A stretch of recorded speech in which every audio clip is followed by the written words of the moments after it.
Y ya estamos de vuelta en Comunidad FinTech, siempre con el alto auspicio de nuestro sponsor premium, BCI Labs, que nos ha acompañado en la primera y ahora en esta segunda temporada, y es quien hace posible que estemos transmitiendo hoy día en vivo y en directo a través de varias señales, pero la principal es a través de nuestra señal de LinkedIn. Nos pueden seguir por ahí, es muy fácil conectarse, así que los invito a que lo hagan. El día de hoy tenemos un invitado tremendo, Rodrigo Mella, el Senior Payment Specialist de el Banco BCI, y con él vamos a conversar sobre la banca y el sistema de finanzas abiertas. Muy bienvenido, Rodrigo, muchas gracias por estar en Comunidad FinTech el día de hoy. Hola Juan Pablo, ¿no? El gusto es mío y encantado de estar conversando este tema acá en Divox. Ya te habíamos visto, Rodrigo, porque precisamente entre las columnas que tenemos de BCI Labs en nuestro programa de Comunidad FinTech, había aparecido en alguna oportunidad precisamente hablando sobre las finanzas abiertas. En esa oportunidad algo nos comentaste de por qué la ley de portabilidad financiera en un minuto, que había sido una muy buena idea y que había tratado de eh, hacer el símil de la portabilidad numérica de los teléfonos. ¿Por qué no había fracasado? ¿Por qué había fracasado? Entonces, cuéntanos un poquito para que volvamos y partamos desde ese tema en adelante.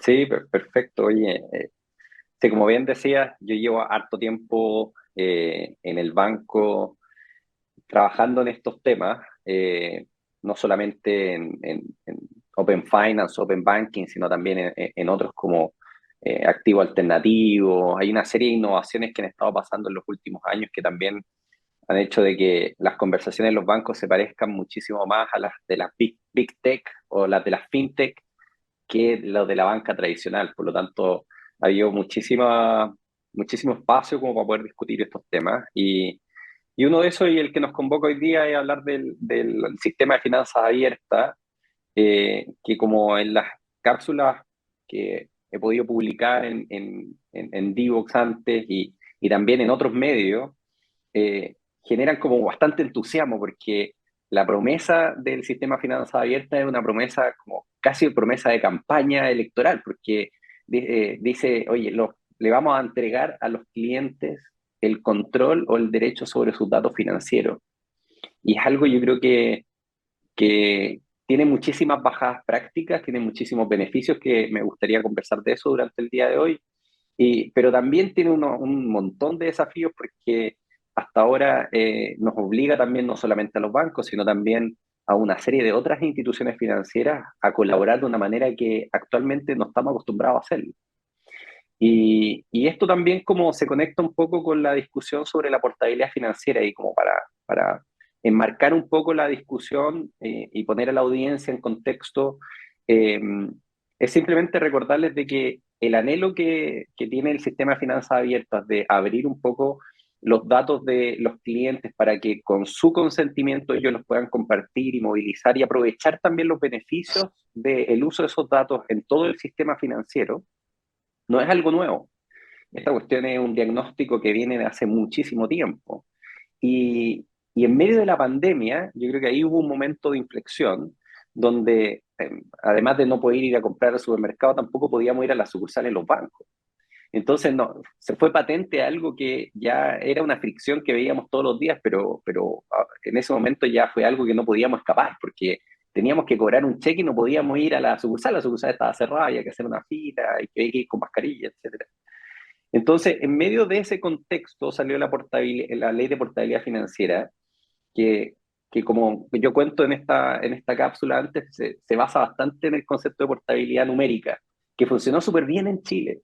O sea, la gente como no tiene, uno se le olvidan estas cuestiones, pero antes tú estabas como obligado a tener el mismo número de teléfono en la misma compañía porque el número de teléfono era algo muy importante para comunicarte con las personas. Entonces, ¿No? Y precisamente una de las restricciones que había era que no queríais perder el número, porque cambiarte de compañía significaba olvidarte el número antiguo, tenés que actualizar a todos tus contactos. Entonces estáis como medio rehén de la compañía, en el fondo. Ese era un poco. claro, claro. Y además también el número telefónico era como tu conexión con tus amigos, era tu conexión con tu trabajo. Y por lo tanto tenía como para las personas, tenía un significado que no era solamente el número. Entonces cuando uno se podía llevar el número de teléfono a cualquier compañía, hubo una explosión de competencia y se abre también el espacio para nuevos casos de uso, nuevos modelos de negocio, etcétera. Entonces, con toda razón, cuando esta cuestión salió tan bien, fue, oye, apretemos control C y control V y hagamos copiar y pegar y veamos cómo funciona la industria financiera. Y ese fue como el inicio de la portabilidad financiera. De hecho, si uno se pone a bucear en YouTube, hay varias como explicaciones del expresidente Piñera en los matinales hablando sobre los beneficios de la portabilidad financiera, porque la idea era que las personas podían cambiarse de un banco a otro de manera sencilla, ¿ok? Y si yo tenía un crédito en un lado, podía salir a gritar a los siete vientos que me quiero cambiar o que quiero una mejor tasa, y el resto de los bancos o el resto de los oferentes iban a poder tomar esa información y poder darme una mejor tasa, mejores condiciones, mejores plazos. Pero muchas veces los anhelos chocan con la realidad y si vemos ahora, uno se puede esta información pública. Si uno se mete en el sitio de la CMF sobre portabilidad financiera, lamentablemente uno ve que la portabilidad financiera ha tenido un alcance más o menos acotado. De hecho, hay algunos bancos que tienen una solicitud mensual de portabilidad, dos solicitudes de portabilidad. Y lógicamente también esto se debe a muchos factores. Por ejemplo, antes las tasas estaban, no sé, en unos niveles históricamente bajos y ahora las tasas están mucho más altas, por lo tanto cambiarse de banco de repente no es la mejor idea. No es Eh, el minuto, digamos. no es el minuto, pero también hay un componente del uso de los datos. Porque hasta ahora, si uno se quiere cambiar de un banco a otro, uno tiene que generar una confianza desde cero. Tiene que hacer el KYC, el onboarding, tiene que tomar todos sus datos y llevárselos de alguna manera, pero esto en un mundo muy analógico. Ha habido muchísimo avance en el onboarding digital, pero todavía quedan unas brechas donde le permitan que los clientes puedan hacer esa decisión entre distintas alternativas de manera más rápida. O sea, digamos que hoy día ser dueño de mis datos significa ir al banco y pedir una hoja Claro, con algún tipo de información. algo así, algo así. Hay distintos, como hay un espectro de funcionalidades, pero la fricción todavía se mantiene. Y otro punto también que en portabilidad no estaba considerado era el factor de inclusión financiera, porque asumía de que uno ya estaba bancarizado. Y en Chile, yo hoy día revisando la prensa, siempre sale como la mayoría de las columnas de fintech, etcétera, parten como alabando la alta bancarización de Chile. Y en Latinoamérica eso yo creo que es algo que siempre sobresale. Y cuando uno compara Chile con el resto de los países de la región, siempre uno dice, bueno, pues que en Chile está muy bancarizado. Y es lógico, más del 92% de los chilenos mayores de 18 años tienen acceso a una cuenta, pero en acceso a un crédito es distinto. Y la portabilidad financiera tenía un componente de crédito muy alto. Entonces, aquellas personas que no tienen acceso al crédito no veían los beneficios de la portabilidad. ¿Por qué? Porque al final era, si yo tengo un crédito, me quiero mover ese crédito. O si que tengo una cuenta, quiero mover la cuenta. Pero aquellos que no tienen acceso, y hemos visto que, si bien es cierto, hay espacios cada vez más reducidos de desbancarización, pero siguen existiendo. Hay personas o empresas que por distintas circunstancias del ciclo económico caen en desbancarización. Por lo tanto, todavía quedaba esa parte que no estaba cubierta por la portabilidad financiera. Por lo tanto, cuando hablamos del sistema de finanzas abiertas es como un nuevo intento de resolver esas fricciones que enfrentan los clientes, no solamente personas naturales, sino también empresas, pymes, de poder acceder al sistema financiero de una manera un poco más amigable, donde tengan más alternativas, pero que también esas alternativas sean fáciles de conseguir y que uno las pueda utilizar en un clic. Algo que ya estamos acostumbrados en el e-commerce, por ejemplo. ¿Ya? Nosotros ya tenemos nos acostumbramos a comprar fácil. ¿Por qué la banca o por qué el sistema financiero tiene que ser tan difícil? Entonces, mientras podamos hacer que eso sea mucho más parecido al e-commerce y ir avanzando en digitalización, yo creo que vamos a hacer de que estas experiencias no sean tan desiguales y que las personas también puedan tener beneficios del sistema financiero a través del celular, andando en el metro, así como vemos, no sé si a ti te ha pasado, pero ahora no se sube a un vagón del metro y están todas las personas viendo TikTok o Reels de Instagram. Exactamente. Uno que otro está revisando la cuenta y de hecho uno, sin querer, uno puede ver que están revisando la app del banco en el metro. Y eso también te habla de la digitalización a través de los teléfonos celulares. Y yo creo que este sistema tiene como un enorme potencial para que uno pueda embeber esa o incluir la experiencia financiera en las cosas que hacemos todos los días, porque la verdad las cosas que uno no se levanta en la mañana diciendo, hoy qué buen día como para interactuar con un banco, ¿no es cierto? Uno generalmente tiene otras metas en la vida, como comprarse una casa, como comprarse un auto, o no sé, ir a un restaurante y pagar súper sencillo, dividir la cuenta, ese tipo de cosas son los que generalmente a uno les preocupa. Y cuando uno está emprendiendo también, son muchísimas otras cosas, contratar personas, fijar precios, atraer demanda, etcétera. Por lo tanto, que la banca o que el sistema financiero sea un dolor de cabeza o que deje de serlo, yo creo que es un beneficio que espero que este sistema también nos acerque en el futuro. Ahora, una de las cosas que tú comentabas en tu columna, que me parece interesante, es que efectivamente estamos de acuerdo en el diagnóstico, estamos de acuerdo en la solución, que sería esta portabilidad financiera. Sin embargo, hay una brecha económica probablemente que tenemos que cubrir quizá en mucho tiempo. Es decir, ok, estamos de acuerdo que tenemos que, en la portabilidad financiera, estamos de acuerdo que tenemos que traspasar esto a los bancos, hacerlos más digitales, traspasar la información en fácil, que yo pueda cotizar y si he sido un buen pagador los últimos 15 años de mi vida, he pagado siempre mi dividendo a tiempo, que el mercado lo sepa y eso a lo mejor puede significar que me den mejores tasas bueno, en el frente, etcétera. Entonces, eh, pero para llegar a eso, los bancos tienen que invertir una cantidad de plata que puede significar que esto lo veamos plasmado en la realidad en un par de años o quizás más que eso. ¿Cómo hacemos, Rodrigo, para resolver esa problemática? Sí, yo creo que esa es la pregunta no del millón de dólares, es de varios millones de dólares. Eh, y, y yo creo que, claro, como tú dices, detrás del eslogan, hacer realidad el eslogan o la promesa del sistema de finanzas abiertas, yo creo que nos va a tomar harto tiempo, porque esto no lo tiene por qué saber el público en general, pero detrás de cada aplicación de cada banco, detrás de cada cuenta corriente, hay un sistema tecnológico y una arquitectura tecnológica enorme. Como les decía al principio, los bancos cada vez se están pareciendo más a una empresa de tecnología más que a una empresa financiera. Y eso también conlleva que tiene que existir una coordinación para poder disponibilizar los datos primero.